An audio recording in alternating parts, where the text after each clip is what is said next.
Well, I don't even know how to begin this video tonight. Basically, it's just going to be another one of my rants, but I find it very disturbing. And perhaps it's perhaps the wrong word for it. And it's all,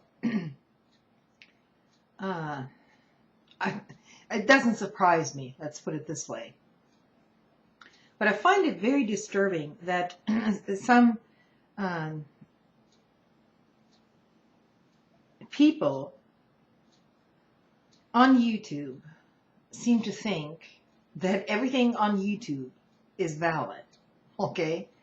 That every theory that's put out there by some vlogger or whatever is valid. And because it is still termed some sort of an alternative media, okay? Which is basically, that has all been turned on its head, by the way. So there are some YouTubers out here, long-term friends of mine, who are now starting, to question their own rational thinking process. And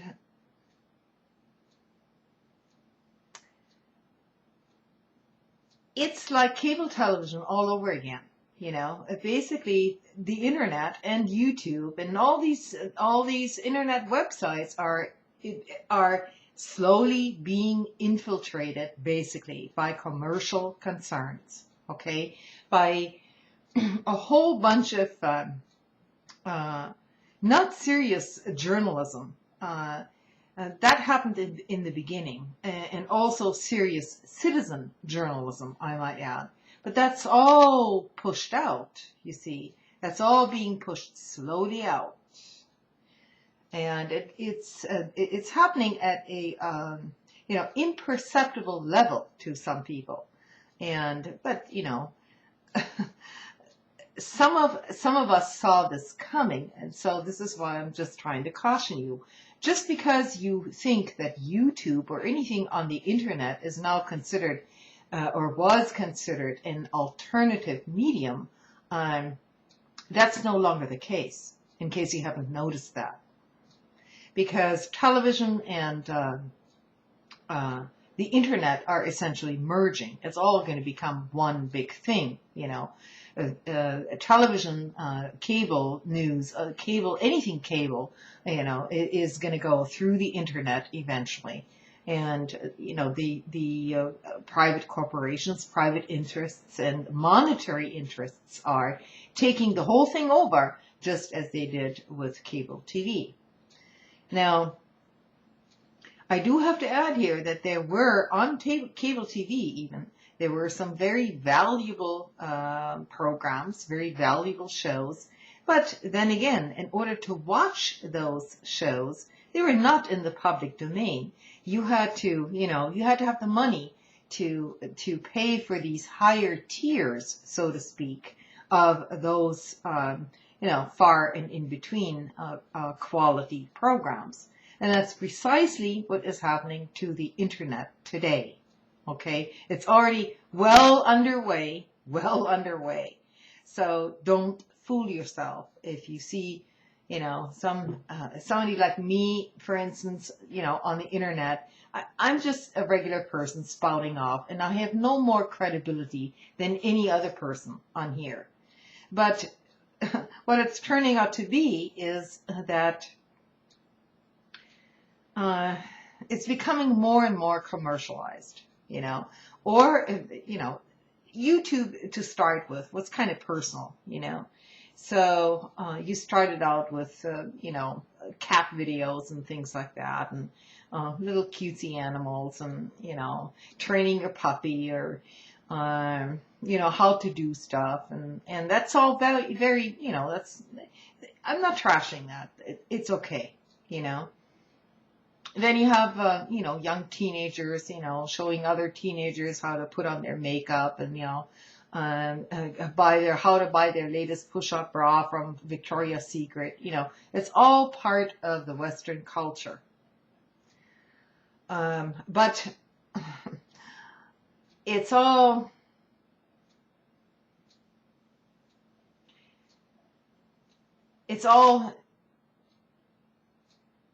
being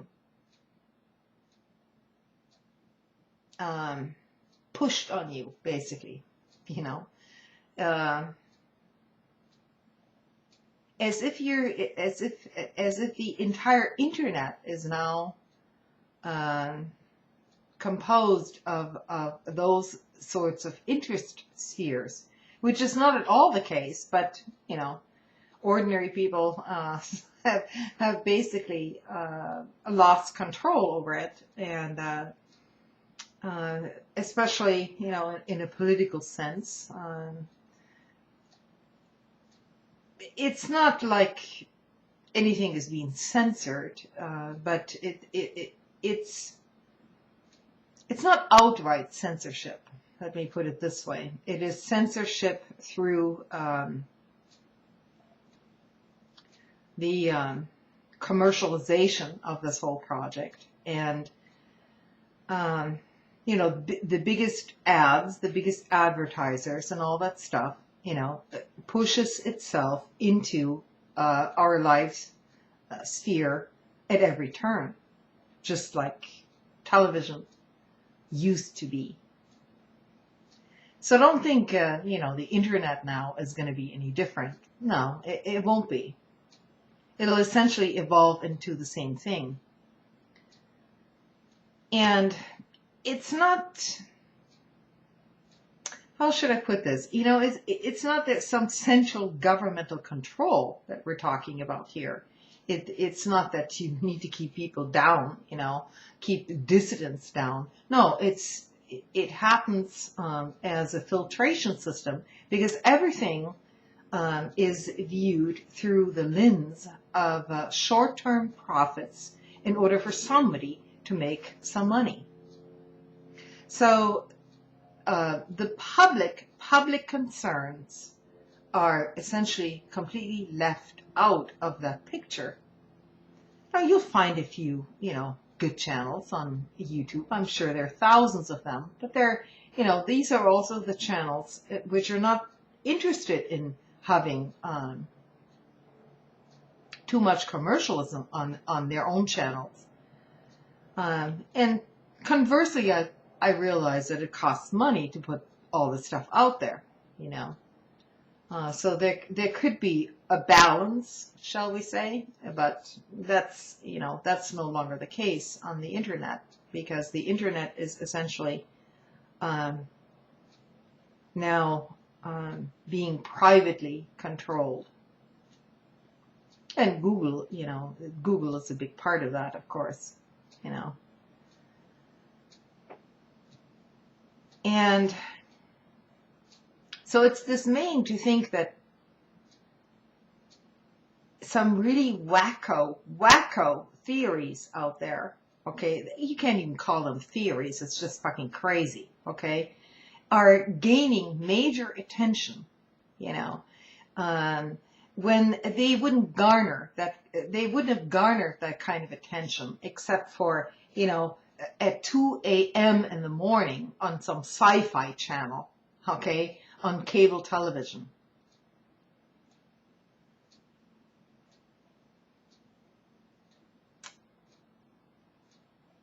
You know, you can think about conspiracy theories or real conspiracies all you want. Of course, there's going to be, there've always been conspiracies, you know, throughout human existence. As soon as two people get together and they agree on something in order to conspire against somebody else, it's a conspiracy, okay? It doesn't mean, you know, we've got some huge project going here for global domination of the human species by some cable, you know, some governmental world government, okay? It's not going to happen, because the elites themselves, don't forget that, and don't forget that, the elites themselves are also competitive amongst each other. Now, they may dominate the rest of us, they've been trying to do this for centuries, right? Since the beginning. But that doesn't mean that the people, regular people down below, have no power whatsoever. Because what we do have is we do have the power to turn the elites against each other. That's something that I never hear mentioned. And all these great big conspiracy theories in terms of world government. Oh yeah, and all the elites are completely united. They all get together in their secret meetings and all this shit. To some degree, okay, that is true. The economic elites are very much in control of things, but it doesn't mean that they're all powerful over everything. Okay, and they're not always in agreement with each other, because you see, they have the mentality that it's me, so they're going to screw their own over as well, if it's to their benefit. People are delving into this, regular people. The elites, most of the elites actually know what's going on. They're educated enough to know that this is all a big scam, that the population can be scammed endlessly, Give them something else to think about, like Nimburo, alien spaceships coming in, whatever else. Give them something to squabble about other than their own economic condition. You'll keep them busy, keep them busy with, of thoughts of the wonderful afterlife and all that crap. Yeah, you're going to keep people occupied for hours and hours, possibly for their entire lives.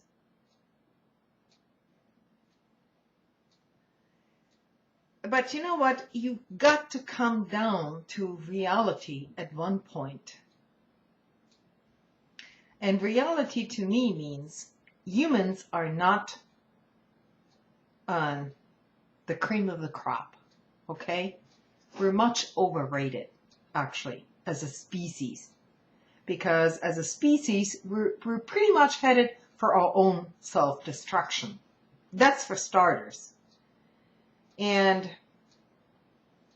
there's absolutely nothing out there, no evidence that there's any other greater entity out there who controls everything. No evidence. None. And then you have this element of human psychology, which of course, as a, it's sort of like a life preserver. If you're in a bad situation, you're going to start believing in certain things. If it's out of your control, you're going to start believing in certain things that somebody is going to help you at some point, because that is what justice is all about, right? But unfortunately, real life in the larger scheme of things doesn't work that way. It may work that way in some instances, but overall, when you think about the larger universe, we're merely little specks, and we're not doing that well. We've been since our brains developed, we've been scheming and scheming and scheming for our own survival, while at the same time, trashing every other species around us. And quite frankly, I really don't think, from an intellectual standpoint, okay, I really don't think we're that special.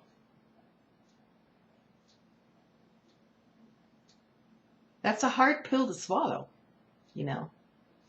because you have real human relationships to people. So when I say that I love someone or that I want to help someone, or conversely, that I absolutely fucking hate this person, you know, those are real feelings, real emotions triggered by our brains as some sort of a psychological defense tool, or can't even call it that, as a survival tool, basically. And we don't know, you know, there are many survival tools to many different species, you know, and some don't survive despite their tools. So it's just something to think about, you know, without getting into any, you know, ideologies or anything. I do tend to believe in science, you know. I don't believe in pseudoscience. I don't believe in a lot of crap that's out there on the internet. I think you do have to have some system of evaluating things, a methodical method of discovery, and whatever turns up during that discovery, then you'll have to adjust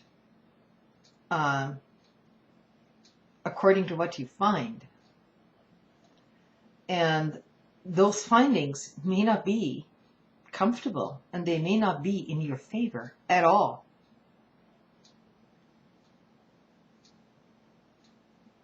And many of us, you know, don't want to face that. And I'm not saying that's what I'm discovering. All I'm saying is you need to be open to it. So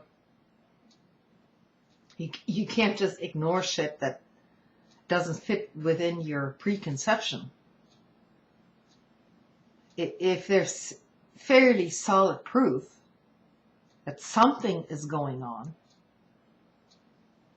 like, you know, gravity, for instance, or that water freezes once it reaches a certain temperature, or that you can't just, you know, make a fire out of nothing just by wishing for the fire to happen. You know, these are just some very basic things.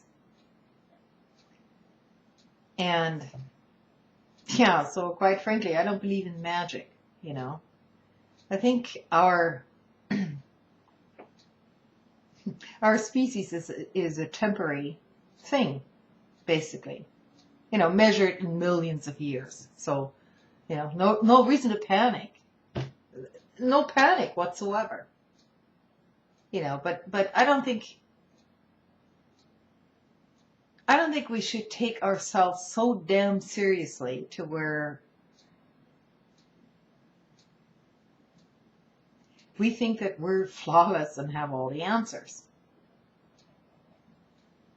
I think there are certain answers to physical phenomena out there. That doesn't mean we know the whole picture. On the other hand, you know,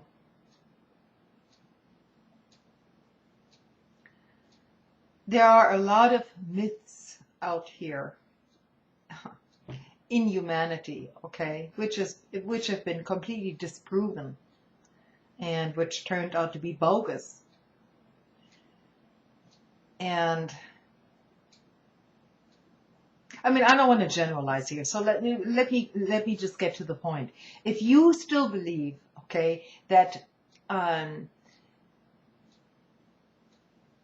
we didn't get a man on the moon, if you believe space travel is not happening today, okay, you're an idiot. Plain and simple, okay? It's happening as we speak. For what purpose? Now that would be another question altogether, but it is happening. There are propulsion engines. Airplanes fly through the skies, okay, every single day. We have combustion engines, and we have the possibility to develop other energy sources than just getting our shit from oil. Now this will take, this will take a century to do that. So yeah, I'm not a fatalist. I'm not saying, maybe the world will blow up in 10 years or so. Not necessarily. But if we keep going in this direction, being arrogant as we are, as a species, and ignorant, for the most part, it's just not, I really don't see a good ending to it, so if we're just going to be assholes and just looking out for each other and trashing the planet, well, you know what? In that case, I think it would be beneficial for the human species to just vanish from the planet.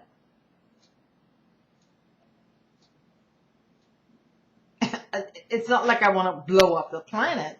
I'm just saying, if we're going to keep trashing everything in our path, it's probably not worth it.